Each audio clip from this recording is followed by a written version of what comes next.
அனைவருக்கும் அன்பான வணக்கம். நீங்கள் கேட்டுக்கொண்டிருப்பது கதையலை. வாசிப்பவர் ஹேமலதா ஜெகநாத். திரு கல்கி எழுதிய பார்த்திபன் கனவு, பாகம் 3, அத்தியாயம் 1. ரத்தின வியாபாரி.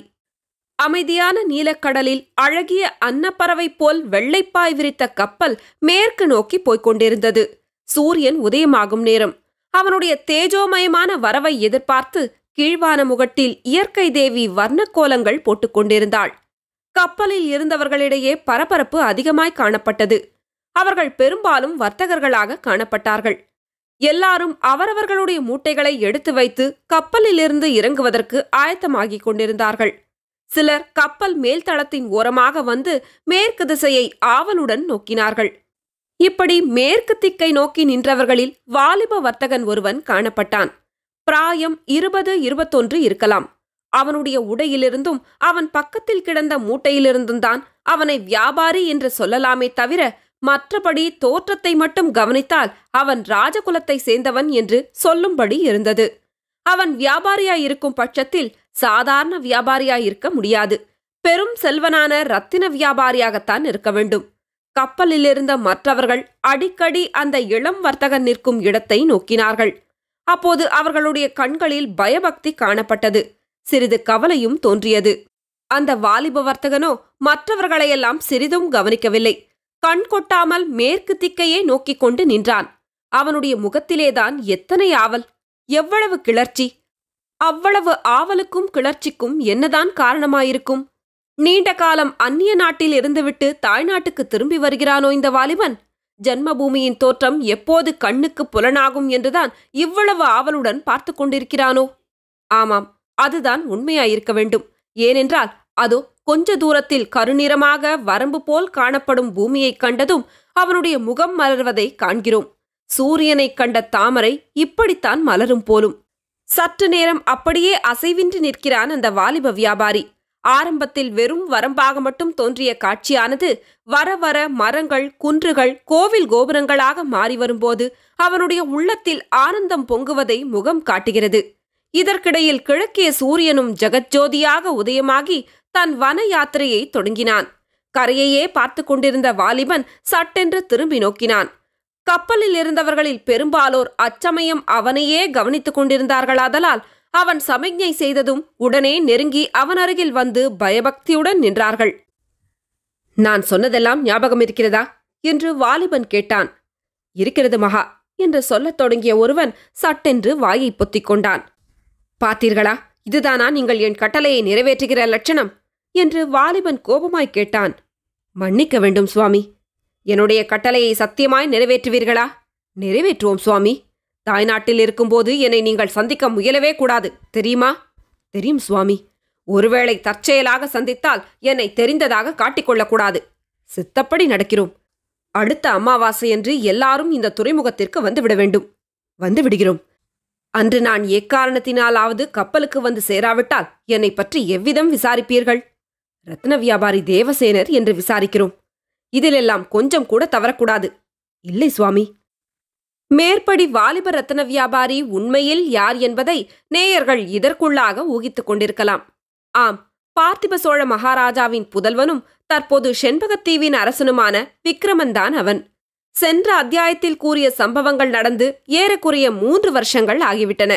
இந்த 3 வருஷத்தில் விக்ரமனுடைய ஆட்சியில் செண்பகத்தீவு எல்லா துறைகளிலும் முன்னேற்றமடைந்து பேரும் புகழும் அடைந்து வந்தது. விக்ரமனுடைய வரவுக்கு பிறகு ஒரே தடவை செண்பகத்தீவின் மீது பகைவர் படையெடுத்து வந்தார்கள். அவர்களுக்கு நேர்ந்த கதியை அறிந்த பிறகு செண்பகத்தீவின் மீது படையெடுக்க யாரும் துணியவில்லை.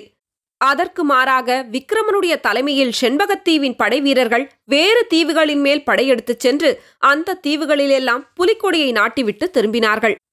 விக்ரமனுடைய வீர பிரதாபங்களையும் மேதாவிலாசத்தையும் மற்ற உயர்குணங்களையும் பற்றிய கீர்த்தியானது தூர தூரத்திலே உள்ள தீவாந்திரங்களிலெல்லாம் பரவத் தொடங்கியது. பல தீவுகளில் உள்ள ஜனங்கள் நல்லாட்சியையும் பாதுகாப்பையும் விரும்பி தாங்களே விக்ரமனுடைய ஆட்சிக்குள் வந்து கொண்டிருந்தார்கள். இந்த 3 வருஷ காலத்தில் விக்ரமன் தன்னுடைய தாயாரையாவது தாய்நாட்டையாவது மறந்துவிடவில்லை. மற்றும் பல்லவ சாம்ராஜ்ய தலைநகரின் வீதியில் அவன் கண்ட இளம் நங்கையின் சந்திர வதனத்தையும் அவனால் மறக்க முடியவில்லை. செண்பகத்தீவின் பிரஜைகள் தங்களுடைய பாக்யவசத்தினால் கிடைத்த புதிய அரசனின் வம்சம் நீடூழி விளங்க வேண்டும் என்னும் ஆசையுடன் விக்கிரமனுடைய விவாகத்தை குறித்து சில முறை விஞ்ஞாபனம் செய்து கொண்டார்கள். மகாராஜா விடை கொடுத்தால் தாய்நாட்டுக்கு சென்று சிறந்த அரசர் குலத்து பெண்ணை மனம் பேசி வருவதாகவும் சொன்னார்கள். அப்போதெல்லாம் விக்கிரமன் அவர்களுடைய விஞ்ஞாபனத்தை மறுத்தளித்து விவாகத்தை பற்றி தன்னுடைய பரிபூர்ண வெறுப்பையும் தெரிவித்தான். இதற்கு அடிப்படையான காரணம் அந்த காஞ்சிநகர் பெண்ணினுடைய கருவிழிகள் ஞாபகம்தானோ என்னவோ, யாருக்கு தெரியும்? நாளாக ஆக விக்கிரமன் செண்பகத்தீவில் தன்னுடைய தனிமையை அதிகமாய் உணரத் தொடங்கினான். எவ்வளவோ ஜனக்கூட்டத்துக்கு நடுவிலிருந்தும் தான் துணையின்றி தனித்திருப்பதை அவன் கண்டான். வெற்றியும் புகழும் செல்வாக்கும் திரளான மக்களின் போற்றுதலும் இருந்தும் அவனுடைய இதயத்தில் நிறைவு ஏற்படவில்லை. அதில் ஒரு மூலை சூன்யமாக இருந்தது. அந்த சூன்ய மூலையானது நாளுக்கு நாள் பெரிதாகிக் கொண்டு வந்தது. நீண்ட நயனங்களுடைய அந்த பெண் மட்டும் இங்கே என் அருகில் இருந்தால் என்ற எண்ணம் அடிக்கடி உண்டாயிற்று. அது அவனுக்கு அளவில்லாத வேதனையை அளித்தது. அந்த வேதனை தரும் எண்ணத்தை அவனால் மறக்க முடியாமல் இருந்ததோடு அந்த வேதனையின் நடுவிலேயே ஒருவித இன்பமும் இருப்பதை அவன் உணர்ந்தான். தன்னை அறியாமல் அடிக்கடி அவன் பெருமூச்சு விட்டான். சில சமயம் அவனுடைய உள்ளத்தை கொள்ளை கொண்ட பெண்ணின் முகம் அவன் மனக்கண்ணின் முன்னால் தோன்றும்போது அவனுடைய இருதயமானது விரிந்து பொங்கி மேல் நோக்கி எழுந்து நெஞ்சை அடைத்து விடுவது போல் உணர்ச்சி உண்டாகும். வேதனையுடன் இன்பமும் கலந்து உண்டாக்கிய இந்த ஞாபகத்தை அவன் ஓரளவு மறப்பதற்கு உதவியான ஒரு சம்பவம் 2 மாதத்திற்கு முன்பு நேர்ந்தது. ஒரு நாள் இரவு விக்கிரமனுடைய கனவில் அருள்மொழி ராணி தோன்றினாள்.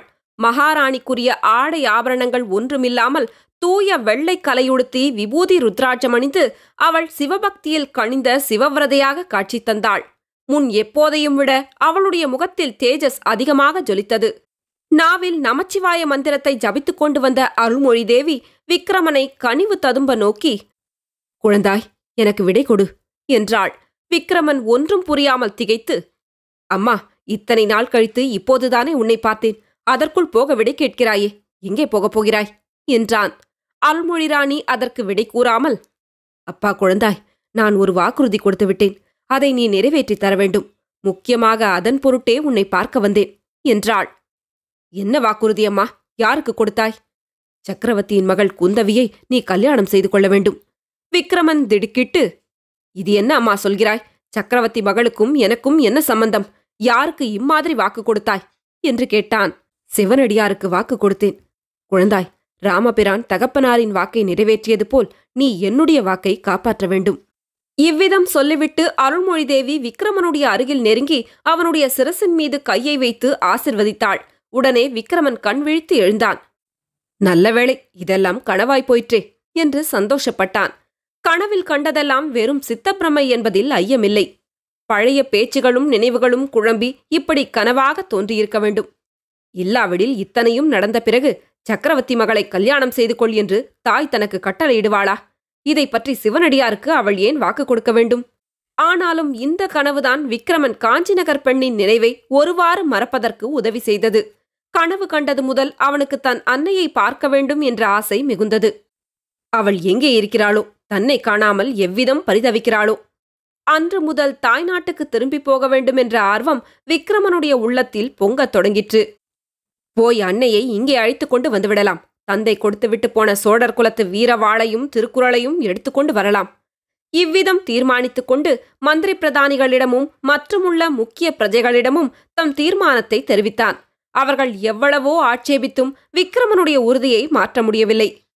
"ஒருவேளை திரும்பி வரும்போது உங்களுக்கு ஒரு மகாராணியை அழைத்துக் கொண்டு வந்தாலும் வருவேன்" என்று விக்கிரமன் விளையாட்டாக சொன்னது அவர்களுக்கு ஒருவாறு திருப்தி அளித்தது. ஆகவே தாய்நாட்டுக்கு போக சகல வசதிகளுடன் வர்த்தக கப்பல் ஒன்று சித்தமாயிற்று. அந்த கப்பலில் ரத்ன வியாபாரியாக வேஷம் பூண்டு விக்கிரமன் பிரயாணமானான். வர்த்தக வேஷம் தரித்த மெய்க்காவலர் சிலரும் செண்பகத்தீவின் நிஜ வியாபாரிகள் சிலரும் அவனுடன் கப்பலில் புறப்பட்டார்கள். தாய்நாட்டில் எந்த துறைமுகத்தில் இறங்குவது என்பது பற்றி கொஞ்சம் சர்ச்சை நடந்தது. விக்கிரமன் முக்கியமாக போக விரும்பிய இடம் உறையூராதலால் நாகைப்பட்டினம் துறைமுகத்தில் இறங்கலாம் என்று மற்றவர்கள் சொன்னார்கள். ஆனால் விக்கிரமனோ மாமல்லபுரத்துக்கே போக வேண்டும் என்றான். அவன் குழந்தையாயிருந்த காலத்திலிருந்து மாமல்லபுரத்து சிற்ப வேலைகளை பற்றி கேட்டிருந்தான். அவற்றை பார்க்க வேண்டும் என்ற ஆசை அவனுக்கு நெடுநாளாக உண்டு. பல்லவ வீரர்கள் அவனை சிறைப்படுத்தி கொண்டு வந்து மாமல்லபுரத்து கடற்கரையில் கப்பல் ஏற்றிய போதே, "ஐயோ, இவ்வூரின் சிறந்த சிற்பங்களை பார்க்காமல் போகிறோமே என்று வருந்தினான். இப்போது அங்கே இறங்கினால் அந்த ஆசை நிறைவேறுமல்லவா? இதுவன்றி இன்னொரு முக்கிய நோக்கமும் இருந்தது. தாய் நாட்டிலிருந்து சிறந்த சிற்பிகளையும் சித்திரக்காரர்களையும் செண்பகத்தீவுக்கு அழைத்துப் போக அவன் விரும்பினான். நாளடைவில் செண்பகத்தீவை ஓர் அற்புத சிற்பக்கூடமாகவே செய்துவிட வேண்டும் என்பது அவன் கொண்டிருந்த மனோரதம். அத்தகைய சிற்பங்களையும் சித்திரக்காரர்களையும் மாமல்லபுரத்தில் அல்லாமல் வேறு எங்கே கண்டுபிடிக்க முடியும்? சோழ நாடுதான் இப்போது பழைய பெருமையெல்லாம் போய் பாழடைந்து கிடக்கிறதே. இதையெல்லாம் தவிர ஒருவேளை விக்கிரமன் மாமல்லபுரத்தில் இறங்க விரும்பியதற்கு இன்னொரு காரணமும் இருந்திருக்கலாம். காஞ்சி நகர் வீதியிலும் பின்னர் மாமல்லபுரத்து கடற்கரையிலும் அவன் பார்த்த இளம் நங்கையை மீண்டும் ஒரு கால் பார்க்கக்கூடுமோ என்ற ஆசை அவன் உள்ளத்தின் அடிவாரத்தில் கிடந்திருக்கக்கூடும். இது விக்கிரமனுக்கு கூட தெரியாமலும் இருக்கலாம். மனித உள்ளத்தின் அந்தரங்க மர்மம் அனைத்தையும் அறிந்துவிட்டதாக யார்தான் சொல்ல முடியும்? தொடரும். கதையலை உங்களுக்கு பிடிச்சிருந்ததுன்னா உங்க நண்பர்களோடும் உறவினர்களோடும் பகிர்ந்துக்கோங்க. நன்றி.